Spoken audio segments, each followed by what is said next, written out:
Programme आपकी सेहत सामीन बहुत ज़रूरी है और हमारी इस प्रोग्राम की वजह से यही कोशिश होती है कि आपके लिए ऐसे मौज़ूआत पर आपके लिए बात की जाए जो आपकी सेहत से मुतल्लिक हैं और आपकी सेहत को, आपकी ज़िंदगी को बेहतर बनाया जाए। आज के अगर मैं मौजू की बात करूं सामीन, तो आज हम इंतहाई दिलचस्प और अहम मौजू पर आज गुफ्तगू करेंगे, लेटेस्ट एडवांसमेंट इन डेंटिस्ट्री, यानी कि डेंटिस्ट्री के शोबे में किस तरह से जो लेटेस्ट डेवलपमेंट हो रही है, जो टेक्नोलॉजी का इस्तेमाल किया जा रहा है, उस तरह से उससे किस तरह से तशख़ीस में बेहतरी आ रही है और किस तरह से जो इलाज है उसमें बेहतरी आ रही है, इसके ट्रीटमेंट ऑप्शंस आपके लिए किस तरह से बेहतर किए जा रहे हैं, इस हवाले से आज हम बात करेंगे। और आपको बताती चलूँ कि ये प्रोग्राम आपकी सेहत इस वक्त आप ना सिर्फ हमारे FM रेडियो पर सुन सकते हैं, बल्कि इस वक्त आप ये प्रोग्राम हमारे फेसबुक पेज पर लाइव देख भी रही हैं। इसके अलावा ये प्रोग्राम जो है वो यूट्यूब पर भी अपलोड किया जाता है, तो वहाँ पर भी आप ये प्रोग्राम देख सकते हैं। और आपके पास ये सहूलत भी मौजूद है कि आज के मौजू के हवाले से अगर आपको कोई सवाल है तो आप फेसबुक के कमेंट बॉक्स में अपना सवाल टाइप कर सकते हैं।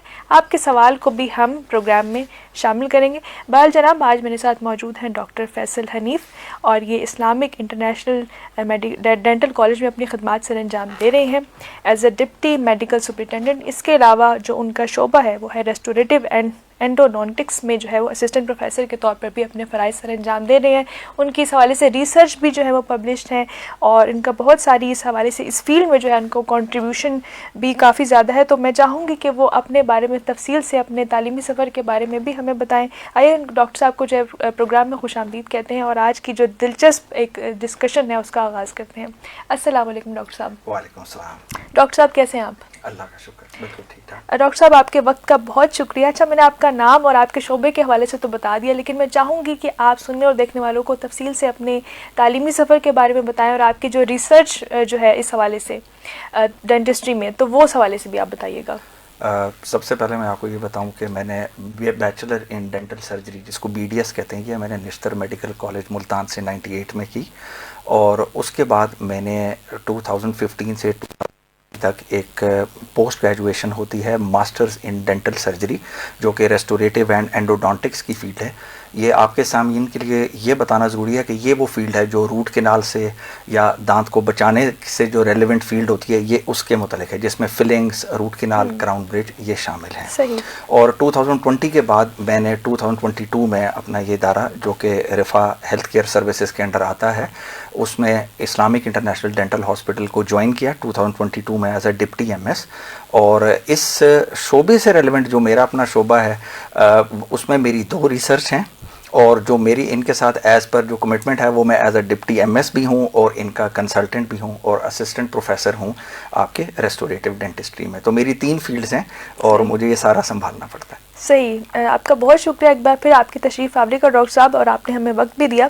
अच्छा, ये बताइएगा डॉक्टर साहब, आज का जो हमारा मौजू है लेटेस्ट एडवांसमेंट इन डेंटिस्ट्री, हम देख रहे हैं कि जो टेक्नोलॉजी है, या अगर हम AI की बात कर लें तो इससे तकरीबन हर फील्ड में इस्तेमाल किया जा रहा है, इसका फ़ायदा भी उठाया जा रहा है। और हम देखते हैं कि डेंटिस्ट्री ऐसी फील्ड है कि जिसमें मरीज़ जो है वो काफ़ी तकलीफ़ का भी पहले शिकार होता है, तो अगर उसकी तशख़ीस में अगर इसकी मदद ली जाए जदीद टेक्नोलॉजी की, तो उससे किस तरह से उससे फ़ायदा उठाया जा सकता है।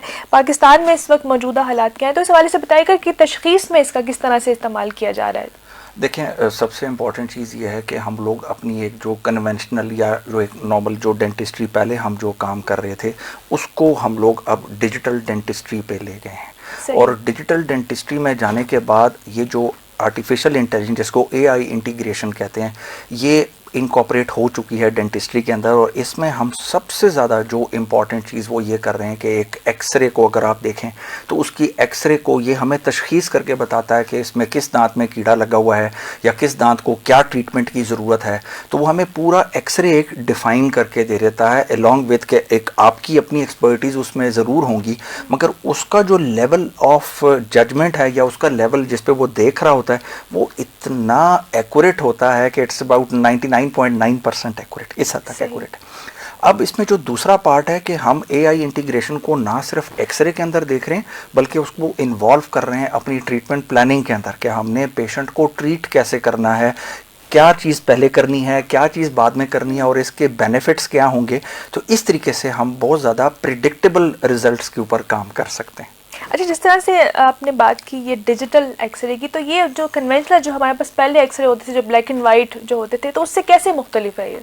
देखें, जो पहले एक्सरे होते थे उसमें तो सिर्फ एक आपको एक फ़िल्म दे दी जाती थी या एक कार्ड की फॉर्म में आपके पास एक छोटी सी फिल्म होती थी और उसमें बड़ी लिमिटेशन होती थी। एक तो वो गुम जाता था, प्लस उसमें उतनी अच्छे तरीके से उसमें विजिबिलिटी नहीं होती थी, आप देख नहीं सकते थे, उसको डायग्नोज नहीं कर सकते थे, या कर सकते थे तो बहुत ही लोअर लेवल पे था उसका काम।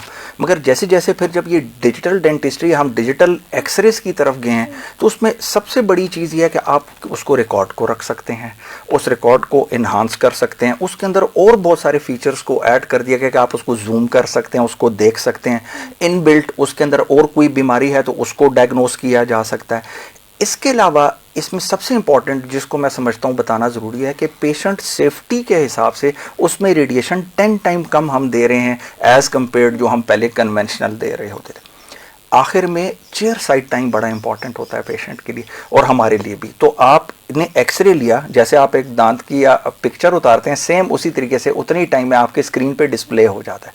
तो जो पुराने एक्सरेज होते थे उसमें क्या होता था कि उसको पहले हम डेवलप करते थे या हम प्रोसेस करते थे, जैसे आप पुरानी पिक्चर्स को जैसे नेगेटिव के ऊपर आप प्रोसेस करते हैं। तो इसमें यह है कि टाइम की बचत है, उसी वक्त रिजल्ट्स है, और उसके अंदर जो एआई के फीचर्स और जो डिजिटल डेंटिस्ट्री के फीचर्स उसमें ऐड किए हैं, तो उसकी वजह से मैं ये समझता हूँ कि बड़ी होलिस्टिक चेंज है हमारी इस डिजिटल डेंटिस्ट्री में। सही। अच्छा, जैसे कि हम अगर पुराने एक्सरे की बात करें तो उसमें एक सामने का ही व्यू नज़र आता है, तो इसमें क्या 3D और 3D का भी इसमें इस्तेमाल किया जा रहा है मज़ीद? बहुत अच्छा सवाल है मैम आपका। अब ये है कि देखें, ये जो एक्सरे है ये आपका एक 2 डायमेंशनल पिक्चर है। तो हम लोगों ने आहिस्ता आहिस्ता जब ये सीखा कि इसको 3 डायमेंशनल में कैसे कन्वर्ट किया जाए, तो एक नई टेक्नोलॉजी जिसको CBCT कहते हैं, ये बेसिकली हमारे दांतों को 3 डायमेंशनल व्यू दिखाता है। और इसमें ये होता है कि लाइक अगर आपने दांत की मिसाल के तौर पे हम रूट कैनाल कर रहे हैं और हमें एक कनाल नहीं मिल रही, या हम दांत को पहले से ही किसी चीज़ पे देखना चाह रहे हैं कि वो किस साइड पे पड़ा हुआ है, किस एंगल पे पड़ा हुआ है, तो इस सारी चीज़ों को देखने के लिए हमें CBCT की ज़रूरत पड़ती है।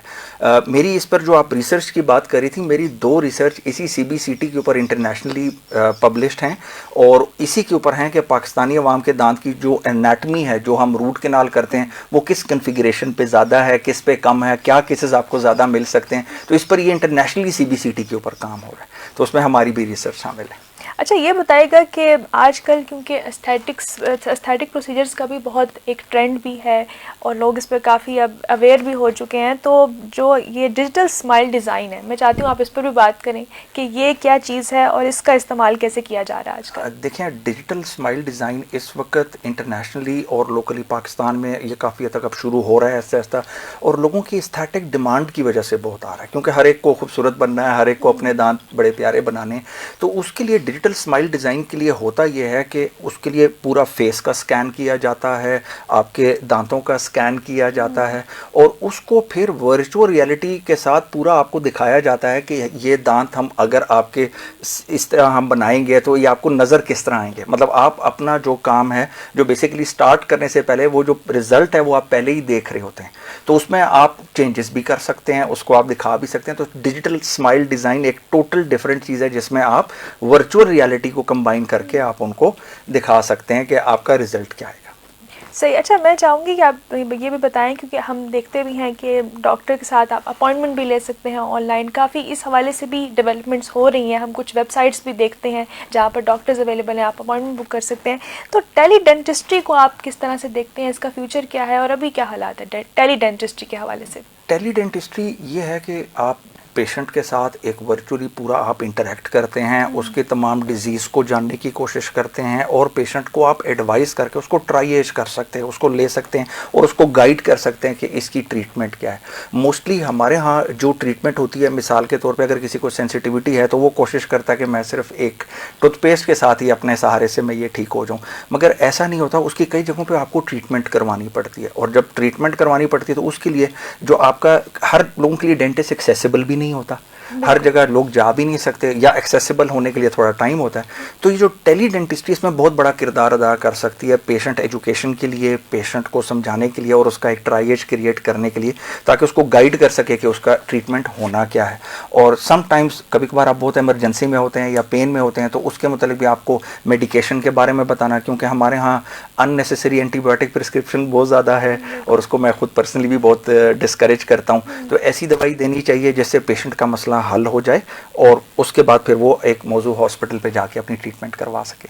बिल्कुल आप सही कह रहे हैं, और मेरे ख्याल से इससे वक्त की भी बहुत बचत हो जाती है। आपको डॉक्टर के पास जाना नहीं पड़ता, आपको इंतज़ार नहीं करना पड़ता, आपको इस फटीग से नहीं गुजरना पड़ता, तो आप अपने घर के कंफर्ट में भी जो है वो टेली डेंटिस्ट्री से फ़ायदा उठा सकते हैं। अच्छा डॉक्टर साहब, क्योंकि हम देख रहे हैं AI आर्टिफिशियल इंटेलिजेंस का जो है एक इंटीग्रेशन हर फील्ड में हम देख रहे हैं, जिसकी वजह से बहुत बेहतरी भी आ रही है, तो डेंटिस्ट्री में AI क्या रोल अदा कर रही है, इससे किस तरह से बेहतरी लाई जा रही है? देखिए डेंटिस्ट्री में मैंने आपको बताया जैसे हम लोग एक्सरेस को हम उसमें आइडेंटिफाई करते हैं अपनी चीज़ों को, इसके अलावा हम लोग AI के थ्रू हम लोग अपनी ट्रीटमेंट प्लान्स को हम लेकर आगे आ रहे हैं। अब AI और आपका जो डिजिटल डेंटिस्ट्री ये मर्ज हो चुका है पूरा का पूरा। मिसाल के तौर पे मैं आपसे ये कहूँ कि हम लोगों ने आपका एक नाप लेना होता, जैसे एक इम्प्रेशन लेना होता था, तो वो कन्वेंशनल मेथड बड़ा प्रॉब्लमेटिक होता था। जब भी किसी ने अगर नाप दिलवाया हो अपना दांतों का, तो ये बड़ी एक कोफ्त वाली और बड़ी तकलीफ दे वो एक ट्रीटमेंट होती थी। तो उसको हटा के अब हम स्कैनिंग पे चले गए हैं। वो स्कैन्स आपके AI से इंटीग्रेटेड हैं सारे के सारे। आपकी उस जो स्कैन करने के बाद हम लोग क्या करते हैं कि उसको हम लोग STL फॉर्मेट में उसको लैब में भिजवा देते हैं, जिसमें आपके आने जाने की बचत हो जाती है, टाइम की बचत हो जाती है, और लैब के पास जब वो पहुंचता है तो उसको 3D पे प्रिंट कर लेता है। और AI इंटीग्रेटेड टूल के साथ आपको पहले ही दांतों के मुतालिक आपको बता सकता है, डॉक्टर को बता सकता है कि उसके प्रिडिक्टिव रिजल्ट क्या आएंगे, आपका ये चेहरा बनेगा कैसे, आपके ये दांत लगेंगे कैसे। तो ये सब चीज़ें अब इंटीग्रेट हो चुकी हैं। आपका AI, आपकी डिजिटल डेंटिस्ट्री अब एक यूनिफाइड एक प्लेटफॉर्म पे काम कर रही है। बिल्कुल आप सही कह रहे हैं। अच्छा ये बताइएगा डॉक्टर साहब, क्योंकि एक इंटरेस्टिंग एक दिलचस्प पहलू इसमें ये भी है, क्योंकि जब पेशेंट आता है डेंटिस्ट्री के ट्रीटमेंट के लिए तो काफ़ी एंजाइटी भी होती है उसको, और हमें ये भी लगता है कि दांत निकलने का, दांतों के ट्रीटमेंट का काफ़ी पेन भी है। तो इसको कम करने के लिए भी क्या कुछ काम हो रहा है? जी, 2 तरीक़ों से हो रहा है इसमें। पहला तो मैं आपको ये बताऊं कि हम लोग जैसे ये जो वर्चुअल रियलिटी के ऊपर मैंने आपको बताना चाहूँगा कि जैसे अभी इसकी ग्लासेस मिलती हैं और वो पेशेंट को पहनाई जाती हैं। होता ये कि क्लिनिकल सेटअप होता है ऐसे कि पेशेंट उसको देख के एंग्जाइटी में चला जाता है, और ख़ासकर अगर उसका पास्ट एक्सपीरियंस ऐसा और लाइट्स भी होती हैं, इस किस्म का माहौल होता है जिससे आप एकदम एंग्जाइटी लेवल आपका बढ़, तो उसको एंग्जाइटी लेवल को कम करने के लिए एक तो ये है कि अगर आपको ये पता है नॉन पेशेंट एंग्जाइटी का, तो हम कोशिश ये करते हैं कि उसको वेटिंग में ज़्यादा ना बिठाएं, because as long as he stays उसकी एंग्जाइटी बढ़ती है। सेकेंडली इसकी मेडिकेशन एक रोल ज़रूर प्ले करती है एंग्जाइटी को कम करने के लिए। मगर थर्ड जो है जो आप कर सकते हैं वो है वर्चुअल ग्लासेस या वर्चुअल रियलिटी, ताकि आप उसमें ग्लासेस पहन के उसका ध्यान थोड़ा डिस्ट्रैक्ट करते हैं कि आप उस तरफ वो चला जाए। दूसरा जो है, जो जैसे मैंने आपको बताया कि एक ऑगमेंटेड रियलिटी भी एक चीज़ आ गई है। ऑगमेंटेड ये है कि जैसे आपके मैंने कोई भी ट्रीटमेंट प्लान बनाना है, या मैंने कोई आपकी जिस तरह आपने DSD की बात की, डिजिटल स्माइल डिज़ाइन की बात की, तो उसको भी हम आपके साथ वर्चुअल ग्लासेस के साथ दिखा के आपको उसका एंड रिजल्ट दिखा सकते हैं। तो ये जो आपकी चीज़ें होती हैं एंग्जाइटी को आप दूर करते हैं विद द लेटेस्ट टेक्नोलॉजी, थोड़ा डिस्ट्रैक्शन क्रिएट करके, ताकि आप ऐसा ऐसा आपका जहन उस तरफ से हट जाए। सही। सामीने कराम, इस वक्त आप देख रहे हैं प्रोग्राम आपकी सेहत, और आप ये प्रोग्राम ना सिर्फ हमारे FM रेडियो पर सुन सकते हैं, बल्कि ये प्रोग्राम इस वक्त आप हमारे फेसबुक पेज पर इस वक्त लाइव देख भी रहे हैं। मेरे साथ मौजूद हैं डॉक्टर फैसल हनीफ, और ये DMS के फ़राइज़ भी अंजाम दे रहे हैं इस्लामिक इंटरनेशनल डेंटल कॉलेज में। इसके अलावा जो इनका जो शोबा है वो है रेस्टोरेटिव एंड एंडोडोंटिक्स का, यानी कि ये जो रूट कैनाल या फिलिंग, ये जो दांत को बचाने का जो शोबा है, इसमें ये अपनी जो है वो महारत रखते हैं, स्पेशलाइजेशन रखते हैं। इनसे गुफ्तगू जारी है कि किस तरह से जो डेंटिस्ट्री में जो लेटेस्ट एडवांसमेंट है वो किस तरह से अपना अहम किरदार अदा करी है, किस तरह से इस इलाज को जो है वो बेहतर बनाया जा रहा है। डॉक्टर साहब, मैं आपसे ये जानना चाहूँगी कि रेडियोलॉजी में किस तरह से डेवलपमेंट्स हो रही हैं, इस हवाले से बताइएगा। देखें, रेडियोलॉजी में जो डेवलपमेंट हो रही है, पहली चीज़ तो ये है कि हम लोग जो पहले कन्वेंशनल एक्सरेज ले रहे थे उस पर हम लोग आहिस्ता आहिस्ता हम लोग डिजिटल पे चले गए। अब इसमें रिकॉर्ड कीपिंग हमारे लिए एक बहुत बड़ा आंसर था, अगर आप समझें इसको, कि पेशेंट अमूमन वो अपना एक्सरे घुमा देना या गुम हो जाना, या हमसे खुद भी गुम हो सकता था क्योंकि वो एक कार्ड की फॉर्मेट में होता था। अब ये है कि ये सारा का सारा रिकॉर्ड, क्योंकि मैं अगर आपको बताना चाहूँगा आपके सामीन को कि मैं 2006 में डिजिटल डेंटिस्ट्री में आ चुका था, तो उस वक्त एक डिजिटल सेंसर होना एक बड़ी नई चीज़ थी। अब तो हर क्लिनिक्स पे तकरीबन अब ये हो गया। तो उसमें ये फ़ायदा हुआ है कि हमारे पास पेशेंट का जो रिकॉर्ड है जो कि कई साल पुराना होता है वो उसमें प्रिजर्व्ड रहता है। आप इवन उसको पेशेंट के साथ शेयर कर सकते हैं। अब आपके पास व्हाट्सएप है, हर चीज़ है जिसमें आप पेशेंट को भेज सकते हैं, इवन वो खुद पिक्चर भी उतार सकता है, एंड रेडिएशन बहुत कम है इसके अंदर। तो ये तो हो गया एडेड बेनिफिट इस चीज़ का। बिल्कुल। दूसरा मैं ये बताना चाहूँगा आपके तमाम लोगों को कि इन सारी चीज़ों का हमें फ़ायदा ये हुआ है कि फिर इसको जब हमने 3D में कन्वर्ट किया तो हमारी डायग्नोसिस दांतों के मुतालिक बहुत बेहतर हो गई है कि आपका इन्फेक्शन किस जगह के ऊपर है, आपकी नर्व कहाँ पे पड़ी हुई है। इसके अलावा इनको इनकॉर्पोरेट किया गया है इम्प्लांट लगाने के लिए। जैसे आप दांत लगवाते हैं तो पहले हम जब ये करते थे तो सिंपल एक एक्सरे के ऊपर रिलाई करते थे जो कि 2 डायमेंशनल पिक्चर होता था। अब जब आप 3D में जाते हैं तो बहुत एक्यूरेसी के साथ आप इम्प्लांट प्लेस करते हैं उसी जगह पे कि आपको आइडिया है कि यहाँ पर नर्व है या कोई इंपॉर्टेंट एनाटॉमिकल स्ट्रक्चर तो नहीं पड़ा हुआ। सही। अच्छा डॉक्टर साहब, ये बताइएगा कि जो टूथ रिप्लेसमेंट है, पहले हम जो है यानी कि रूट कैनाल और इन चीज़ों का ज़्यादा पहले था, लेकिन अब आप ये बताइएगा कि जो टेक्नोलॉजी की वजह से टूथ रिप्लेसमेंट के अलावा अब क्या ऑप्शंस अवेलेबल हैं और फ्यूचर में आप क्या देख रहे हैं? देखिए, इसके लिए मैं आपको एक बात बताना चाहूँगा कि जब 98 में मैंने अपनी डेंटिस्ट्री की तो उस वक्त एक प्रोसेस एंड हो रहा था और वो ये कहते थे कि किसका हाथ हल्का है जो दांत निकाल सकता है। और उस वक्त मोस्टली यही होता था कि दांतों का इलाज उस तरह एडवांस नहीं था और मोस्टली लोग रूट कैनाल करा के भी 2-4 महीने में 3 महीने में दांत का टूट जाना और फिर उनका दांत निकल जाता था। तो उसके लिए वो एक अच्छा डेंटिस्ट ढूंढते थे जो कि एक अच्छा दांत निकाल सकता है। फिर 2000 के बाद लोगों के अंदर जब अवेयरनेस बढ़नी शुरू हुई और वर्ल्ड लेवल पे इस पे काम शुरू हो गए तो ये आपके दांत बचाने की तरफ हम लोग आगे, जिसमें रूट कैनाल करना और इन चीज़ों का करना। फिर इवेंचुअली यही रूट कैनाल के जो दांत ख़राब हो जाते तो उनकी रिप्लेसमेंट की तरफ हम चले गए। मगर अभी भी रूट कैनाल पे बहुत अच्छा काम हो रहा है और बड़े एडवांस लेवल का काम। अब मैं रिप्लेसमेंट की तरफ अगर आप मुझसे बात करती हैं तो पुराने वक्तों में उतरने चढ़ने वाले दांत जो बेसिकली रिमूवल जिसको कहते थे, और उसके बाद फिर अब जो आगे ट्रेंड आया मिड लेवल पे वो ये आया कि अगर हम अगले और पिछले दांत को हम ट्रिम कर देते थे और उसको ब्रिज कहते हैं बेसिकली, कि अगले और पिछले दांत की सपोर्ट लेके हम लोग ब्रिजिंग कर लेते हैं। वो ऐसा ऐसा पेशेंट और डॉक्टर इसलिए फिर डिस्करेज करना शुरू हो गए कि एक दांत की रिप्लेसमेंट के लिए आपको पेशेंट के 2 दांत ग्राइंड करने पड़ते थे और पेशेंट भी इस पे नाराज़ होता था कि भाई एक दांत रिप्लेस करना है और उसके लिए आपने मेरे 2 दांत को ग्राइंड कर दिया। तो फाइनली फिर क्या किया गया कि हम लोग इम्प्लांट के ऊपर आ गए। अब इम्प्लांट में यह है कि एक मेटल स्क्रू है जो दांत के अंदर लगा दिया जाता है और उसमें हम आपके जो आसपास के दांत हैं उनको हम लोग बिल्कुल भी नहीं टच करते।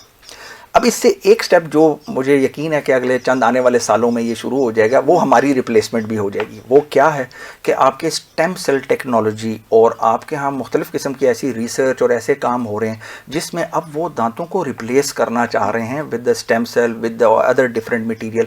तो उससे फ़ायदा ये होगा कि लाइक आपका जो दांत है उसके अंदर स्टेम सेल दांत निकाल के, और जहाँ पर आपका सॉकेट है या दांत जहाँ से जब निकल जाता है तो वहाँ पर हम लोग स्टेम सेल को रख लेंगे और 2-3 महीने बाद आपका ये दांत आ जाएगा। ये आने वाले वक्तों में पॉसिबिलिटी है और ये सारी आपकी रीजनरेटिव डेंटिस्ट्री का एक पूरा एक शोबा है जो आएगा आगे। सही। अच्छा, रीजनरेटिव डेंटिस्ट्री, क्योंकि ये बहुत दिलचस्प भी लग रहा है सुनने में, तो डॉक्टर साहब इस हवाले से भी आप थोड़ा तफसील से बताइएगा सुनने और देखने वालों को कि ये रीजनरेटिव डेंटिस्ट्री क्या ये नई एक फील्ड इमर्ज हुई है?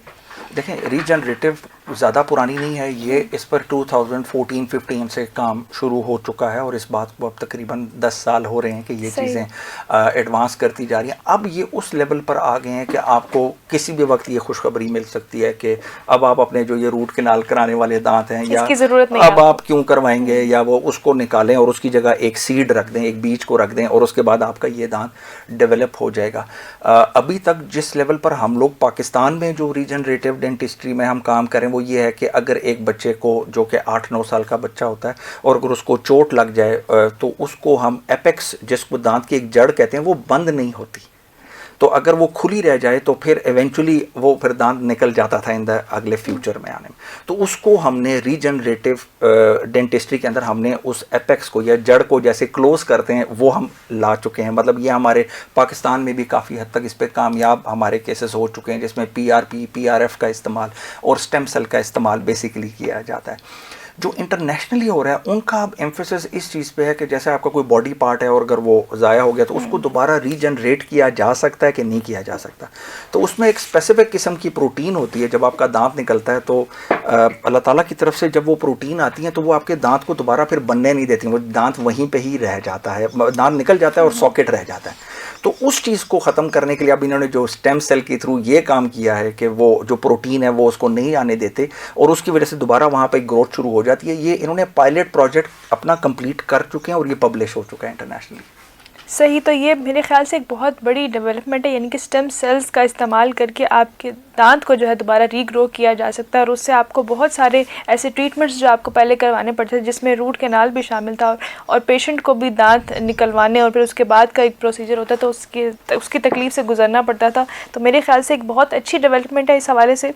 तो सामने का इस हवाले से हमारी गुफ्तगू जारी है। मेरे साथ मौजूद हैं डॉक्टर फैसल हनीफ और अब आज हमारी बात हो रही है लेटेस्ट डेवलपमेंट इन डेंटिस्ट्री के हवाले से। आप देख रहे हैं प्रोग्राम आपकी सेहत और ये प्रोग्राम ना सिर्फ आप हमारे फेसबुक पेज पर देख सकते हैं और बल्कि आप ये प्रोग्राम यूट्यूब पर भी देख सकेंगे और इस हवाले से अगर आपका कोई सवाल है तो वो भी आप पूछ सकते हैं। बाल जनाब, आप जो डॉक्टर साहब जो है इस हवाले से गुफ्तगू जारी है। अच्छा डॉक्टर साहब, ये बताइएगा, क्योंकि हम देखते भी हैं कि एक जिस तरह से एक पेशेंट की एक हिस्ट्री होती है, वो डिफरेंट टाइम पीरियड में अपना ट्रीटमेंट करवाता रहता है, जो कि उसके इलाज के लिए भी एक ज़रूरी होती है रिकॉर्ड कीपिंग या हिस्ट्री लेना।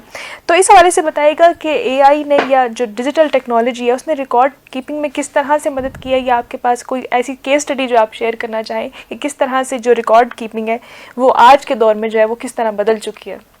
देखिए, पहले जितना भी रिकॉर्ड कीपिंग होती थी वो मैनुअल रिकॉर्ड कीपिंग होती थी, जिसमें हम लोग एक पेज के ऊपर अपना जो प्रिंटेड पेज होता था उसके ऊपर मोस्टली हम लिखते थे और अगली दफ़ा वो पेशेंट अमूमन या तो गुमा आता था या हमसे गुम हो जाता था या उसमें कई और चीज़ें हम ऐड करके इतने नोट्स डाल देते थे कि हमें समझ ही नहीं आती थी कि बेसिकली हमने ये लिखा क्या है। फिर वक्त के साथ साथ जब हम ये मैं आपको बता रहा हूँ, जब हम डिजिटल साइट पे गए हैं तो ना सिर्फ आपके एक्सरेज पेशेंट के साथ अपलोड होते हैं बल्कि इसको एक पूरा एक डिवीज़न बनाई गई है जिसमें इलेक्ट्रॉनिक हेल्थ केयर रिकॉर्ड के नाम से। तो ये इलेक्ट्रॉनिक हेल्थ केयर रिकॉर्ड हमारे जितने भी हॉस्पिटल्स हैं, अल्हम्दुलिल्लाह हमारे जो 4 हॉस्पिटल्स हैं अलॉन्ग विद द डेंटिस्ट्री, इन सब में अब हम लोग HIMS इस्तेमाल करते हैं, जिसको हॉस्पिटल इंफॉर्मेटिक मैनेजमेंट सिस्टम कहते हैं। ये इलेक्ट्रॉनिक हेल्थ केयर रिकॉर्ड का हिस्सा है। सही। अच्छा, इसमें ये होता है कि लाइक पेशेंट को आइडेंटिफाई किया जाता है, पेशेंट को एक यूनिक नंबर दिया जाता है, पेशेंट की उसमें तमाम डिटेल्स उसमें ऐडअप हो जाती हैं। वो ऐडअप करने के बाद हम पेशेंट की मेडिकल हिस्ट्री और डेंटल हिस्ट्री सारा उसमें नोट करते हैं। अब उस मेडिकल हिस्ट्री का हमें नोट करने का फ़ायदा ये होता है कि हमें पता होता है कि ये पेशेंट डायबिटिक है, हमें पता होता है कि इस पेशेंट को पोलन एलर्जी है या सर्टन एंटीबायोटिक से वो एलर्जिक है। तो इन सारी चीज़ों को देखने के लिए जो इलेक्ट्रॉनिक रिकॉर्ड है वो आपका सेव रहता है और इसकी वजह से ये एक पेशेंट सेफ्टी में बहुत बड़ा किरदार अदा करता है। तो अगर मैं उस चेयर पे नहीं भी बैठा हूँ और मेरा कोई और कुलीग बैठा है और जैसे ही वो उनका नाम पढ़ता है और वो पेशेंट के बारे में सारा देखता है तो उसको आइडिया हो जाता है कि यार ये इस पेशेंट को ये एलर्जीज़ हैं, ये इसके एक्सरेज हैं, ये तो ये पूरा रिकॉर्ड पेशेंट की एक्सेस में भी जा सकता है कि मतलब अगर आपने कहा कि भाई पेशेंट अपना एक रिकॉर्ड मांग रहा है तो हम उसको पूरा ये रिकॉर्ड इलेक्ट्रॉनिकली उसको ट्रांसफ़र भी कर सकते हैं उस पर वी केयर के ऊपर। तो ये चीज़ें बड़ा रेवोल्यूशन लेकर आई हैं, क्योंकि पहले जो रिकॉर्ड होते थे वो बड़े ही बड़ा वेग किस्म के थे, एक पेज के ऊपर थे जिसके ऊपर इसमें यह है कि आपने जो ट्रीटमेंट पर डे के हिसाब से डिफाइन की है या जब भी की है तो उसमें आपके पास पूरा रिकॉर्ड आ रहा होता है। अब आपको सिनेरियो वाइज ये बताता हूँ कि मैंने आपसे कहा कि जैसे मैं 2006 से अगर डिजिटल डेंटिस्ट्री में हूँ तो मेरा पेशेंट मेरे पास आज से कोई 10-12 साल पहले एक ट्रीटमेंट करवा के गया और उसने कहा कि डॉक्टर साहब आपने मेरी एक रूट कैनाल की थी, तो मुझे लगता है शायद ये वाले दांत की थी। वो भूल चुका था, काफ़ी अरसा गुजर। तो मैंने उनको जब उनका रिकॉर्ड और नाम निकाला तो मैंने कहा जी सर आपका ये वाला नहीं, इसके साथ वाला ये वाला दांत था जिसका मैंने रूट कैनाल किया और ये उसके आपके एक्सरेज और उसका रिकॉर्ड पड़ा हुआ है। तो ये रिकॉर्ड इसलिए महफूज था कि ये सब कुछ डिजिटल पे था और हमारे पास प्रिजर्व था। तो डेफिनेटली इसका एक बहुत बड़ा एज हमारी ट्रीटमेंट के अंदर भी हमें मिला है, ट्रीटमेंट करने और पेशेंट कॉन्फिडेंस भी बड़ा इंक्रीज़ हुआ है कि अब हमारा ये रिकॉर्ड महफूज है। बिल्कुल, और रिकॉर्ड अगर महफूज हो तो मेरे ख्याल से एक टाइम भी आपका सेव हो जाता है। आपको मज़ीद टेस्ट और बाकी इस तरह की जो हिस्ट्री लेने का एक प्रोसेस होता है वो आपका जो है वो स्किप हो जाता है और आप फ़ौरन जो है वो ट्रीटमेंट की तरफ जा सकते हैं। अच्छा डॉक्टर साहब, हम ये भी देखते हैं कि लेज़र का इस्तेमाल किया जा रहा है, चाहे स्किन ट्रीटमेंट हो, चाहे बाकी डिफरेंट प्रोसीजर्स में इन्वॉल्व होता है, तो लेज़र का क्या इस्तेमाल हो रहा है डेंटिस्ट्री में? डेंटिस्ट्री में लेज़र का इस्तेमाल है कम है मगर है ज़रूर, और इसमें हमारा जो डेंटल हॉस्पिटल है इसके अंदर भी लेज़र अवेलेबल है हमारे पास। इसमें हम लोग मोस्टली, जैसे अगर आपने देखा हो मसोड़ों का इन्फेक्शन हो जाना जिसको जिंजिवाइटिस कहते हैं, इसमें यह होता है कि मसोड़े सूज जाते हैं, मसोड़े अपनी जगह से बाहर निकल आते हैं, तो उनको कट करने के लिए या उनको दोबारा स्टेबल करने के लिए हम लोग लेज़र का इस्तेमाल करते हैं। उसकी वजह से ये होता है कि एक तो उसका कट बहुत एक्यूरेट होता है, सेकेंडली उसमें ब्लीडिंग बहुत कम होती है, और थर्ड उसमें हीलिंग बड़ी अच्छी आती है। तो ये हम इसके लिए इस्तेमाल करते हैं। इसके अलावा हम लोग जो कैविटीज़ को, जब हम कैविटीज़ मतलब दांत को अगर कीड़ा लग जाता है तो उसको ट्रीट करने के लिए हम लोग पहले बर का इस्तेमाल करते थे, अभी भी करते हैं, मोस्टली करते हैं।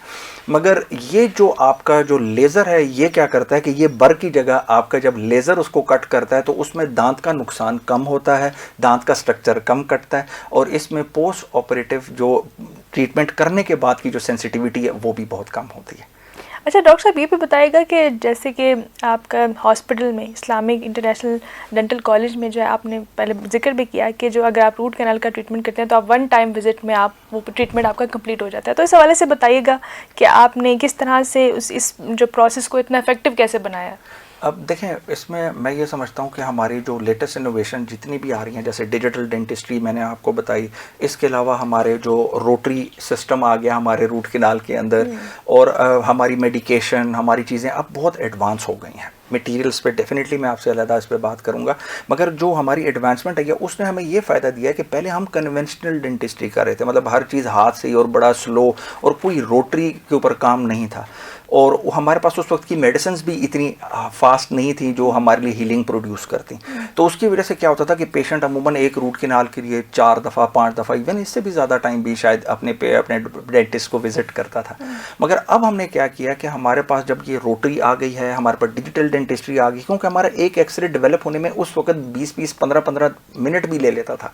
अब यह है कि आपने पिक्चर उतारी, उसी वक्त एक्सरे आपके सामने है, और आप एक बड़ा ही अच्छे तरीके से रोटरीज के साथ बड़ा फास्ट काम कर सकते हैं। इसको मैं एग्जांपल आपको ऐसे दूंगा जैसे एक पैदल चलने वाले शख्स के साथ आप एक गाड़ी का मुकाबला नहीं कर सकते, तो एग्जैक्टली ऐसे ही है कि इनकी पेस ज़्यादा है, इसकी वजह से हमारे विजिट श्रिंक कर गए हैं, और हमारे यहाँ हॉस्पिटल में हम लोग 80% से भी ज़्यादा हम लोग सिंगल विजिट रूट कैनाल करते हैं। अगर दांत को बहुत इन्फेक्टेड हो तो फिर उसका तरीक़ेकार ज़रा डिफरेंट है। सही, तो ये मेरे ख्याल से एक बहुत अच्छी चीज़ है कि आप वन टाइम विज़िट में अपना ट्रीटमेंट आपका कंप्लीट हो जाता है, तो मेरे ख्याल से ये बहुत ही अच्छी डेवलपमेंट है। और पेशेंट की का भी एक दूसरे तकलीफ़ से गुजरना पड़ता था, उसका ट्रीटमेंट जो उसका इलाज है वो इतना प्रोलॉन्ग होता था जिससे उसकी डेली लाइफ भी इतना इफेक्ट होती थी। तो इस डेवलपमेंट की वजह से जो है वो काफ़ी पेशेंट का भी टाइम और जो उसकी जो तकलीफ़ है वो भी कम हो चुकी है। सामईन किराम, इस वक्त आप देख और सुन रहे हैं प्रोग्राम आपकी सेहत, और आज हम बात कर रहे हैं लेटेस्ट एडवांसमेंट इन डेंटिस्ट्री, यानी कि डेंटिस्ट्री के शोबे में जो लेटेस्ट एडवांसमेंट हो रही हैं उससे किस तरह से जो इसका जो इलाज है या इसकी जो मसाइल की जो तशख़ीस है उसमें किस तरह से बेहतरी आई है। इस हवाले से मेरे साथ मौजूद हैं डॉक्टर फैसल हनीफ साहब, उनसे गुफ्तगू जारी थी। अच्छा डॉक्टर साहब, क्योंकि हमारे प्रोग्राम का वक्त क्योंकि मुख्तसर है, तो मैं चाहूँगी कि आप जाते जाते देखने और सुनने वालों को क्या मैसेज देना चाहेंगी, या कोई ऐसी बात रह गई हो जो आप शेयर करना चाहते हो? मैं देखने और सुनने वालों को सबसे इम्पॉर्टेंट चीज़ ये कहूँगा कि आपके दांतों के कोई भी मसाइल हों, उसको सिर्फ एक टूथपेस्ट या किसी एक चीज़ से अगर सेंसिटिविटी या कोई भी इशू है, एक तो उसको उससे हल करने की कोशिश मत करें, अपने डेंटिस्ट के पास ज़रूर जाएं। हाँ, वक्ती तौर पे आपको कहीं आराम आ सकता है तो वो ज़रूर देखें, और हर 6 महीने बाद अपना डेंटल चेकअप करवाएं, और ये चेकअप बड़ा मस्ट है ताकि आप लोग अपनी ट्रीटमेंट वक्त पे करा सकें। इसमें डेंटिस्ट्री में एक बड़ी इंपॉर्टेंट चीज़ है कि जो ट्रीटमेंट है वो वक्त पे होना और जल्दी होना आपके लिए कॉस्ट इफेक्टिव है। जैसे ही आप उसको डिले करते जाते हैं या खौफ की वजह से डिले कर लेते हैं तो वो उसकी वजह से उसका नुकसान ज़्यादा है, एक फाइनेंशियल नुकसान भी अपनी जगह, और एक आपकी जो एंग्जाइटी वाला फैक्टर है वो भी ज़्यादा रहेगा उसमें। तो मेरी सबसे रिक्वेस्ट ये होगी कि अपने ब्रशिंग टाइमिंग को ज़रूर देखें और अपनी ट्रीटमेंट को ज़रूर देखें, और जो भी है अपना 6 मंथ्स के बाद डेंटल चेकअप रखें। सही, बहुत ही अच्छी एडवाइस है और डॉक्टर साहब की कि आपने लाजमी अपने रेगुलर जो चेकअप्स हैं वो आपने करवाने, क्योंकि मुझे लगता है डॉक्टर साहब, क्योंकि जितने भी जो हमारी ये ओरल हेल्थ है ये इसी पे डिपेंड करती है कि हम उसको किस तरह से फ्रिक्वेंटली उसको देख रहे हैं, उस पर हमारी ऑब्जर्वेशन कितनी है। वेल डॉक्टर साहब, आपका एक बार फिर बहुत शुक्रिया आपकी तशरीफ़ आवी का, आपने हमें वक्त दिया। सामीन कराम, आपसे आज हमने गुफ्तगू की लेटेस्ट डेवलपमेंट इन डेंटिस्ट्री के हवाले से कि किस तरह से जो डिजिटल टेक्नोलॉजी है, ये आजकल की जो न्यू डेवलपमेंट्स हो रही हैं उसमें डेंटिस्ट्री जो है वो किस तरह से तरक्की कर रही है, इसमें किस तरह से रिसर्चेस हो रही हैं, तशख़ीस में किस तरह से इसकी मदद ली जा रही है। इसके अलावा अगर हमने बात की किस तरह से एस्थेटिक्स के शोबे में, यानी कि अपने जो स्माइल है या आपकी जो मुस्कुराहट है उसको किस तरह से बेहतर बनाया जा सकता है। इसके अलावा रिकॉर्ड कीपिंग किस तरह से बेहतर की जा रही है, लेज़र का इस्तेमाल कैसे किया जा रहा है, और जो स्टेम सेल्स की जो डॉक्टर साहब ने बात की कि स्टेम सेल्स आने वाले दौर में एक ऐसी टेक्नोलॉजी है कि आपके दांत को दोबारा रीग्रो भी किया जा सकता है। तो हम उम्मीद करते हैं कि डेंटिस्ट्री के शोबे में मज़ीद डेवलपमेंट्स भी होंगी जिससे मज़ीद जो है इलाज में जो है वो बेहतरी आएगी। तो आज इस हवाले से हमने बात भी की, तो मैं उम्मीद करती हूँ कि आज के प्रोग्राम जो है वो आपके लिए बहुत मालूमाती साबित हुआ होगा। और अगर आप ये प्रोग्राम जो अगर आप मिस कर चुके हैं फेसबुक पर, अगर आप नहीं देख पाए या सुन नहीं पाए लाइव, तो आप इस प्रोग्राम को फेसबुक पर विज़िट करके देख सकते हैं। इसके अलावा ये प्रोग्राम यूट्यूब चैनल पर भी अपलोड किया जाएगा, वहाँ पर भी जाकर जो है इस प्रोग्राम को देख सकते हैं। बाल जनाब, अपनी मेज़बान अरीबा सलीम को दीजिए इजाज़त। आपसे फिर मुलाकात होगी आपकी सेहत के किसी और एपिसोड में। तब तक अपना और अपनी सेहत का ख्याल रखें। अल्लाह हाफ़िज़।